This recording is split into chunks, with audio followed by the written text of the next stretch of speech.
High guys, welcome to back to my channel. আশা করি তোমরা সবাই কেমন আছো? তো আশা করি তোমরা সবাই ভালো আছো, তো আমিও ভালো আছি। তো আজকে একটা নতুন রেসিপি নিয়ে এসেছি, তোমাদেরকে দেখাচ্ছি।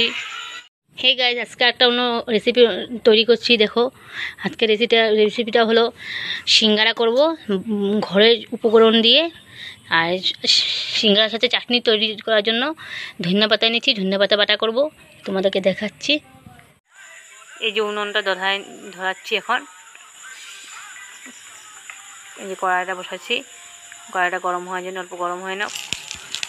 তেলা গরম হয়ে গেছে, তেলে একটু পাঁচফোড়ন দিয়ে দিলাম। তো এখন একটু পেঁয়াজ দিয়ে দেবো। সবাই তো দেয় না, আমি দিই, আমার ভালো লাগে বলে সেই জন্য একটু পেঁয়াজ দিয়ে নিই। তো দেখো, পেঁয়াজ দিয়ে দিলাম, ভাজা ভাজা হয়ে যাচ্ছে। তো ভাজা ভাজা হয়ে যাচ্ছে সাথে সাথে। তো এখন এখন আমি দিয়ে দেবো, একটু ভাজা হয় না, লাল তেলের দিয়ে হতে হবে। তো হওয়ার পরে এখন আমি দিয়ে দেবো আলুটা। তো তোমার দেখো, আলুটা দিয়ে দেবো। আলুটা দেওয়ার পরে একটু ভাজা ভাজা করে নেব। একটু নুন দিব, পরিমাণ মতো দিয়ে দিবে। আমি হাত দিয়ে দিয়েছি, আমি আন্দাজ পাই না খাওয়ার মধ্যে, এখানে একটু কম হয়ে গেছে, আরটু দিয়ে দিলাম। অল্প লঙ্কার গুঁড়ো দিলাম, দেখো তখন একটু কম হয়েছে, আর একটু দিলাম। একটু জিরের গুঁড়ো দিয়ে দিলাম পরিমাণ মতো। অল্প রঙ গুঁড়ো দিলাম অল্প পরিমাণ মতো।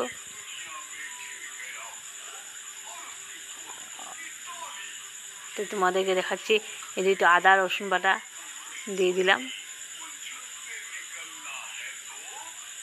দিয়ে এখন এটাকে ভাজা ভাজা করবো। ওই চানা একটু দিয়ে দিলাম, ছোলা চানা দিয়ে ভাজা ভাজা করছি। অল্প জল দিলাম, ভাজা ভাজা হয়ে গেছে তো অল্প জল দিয়ে নিলাম। জল দিয়ে একটু ঢেকে দেব অল্প সময়।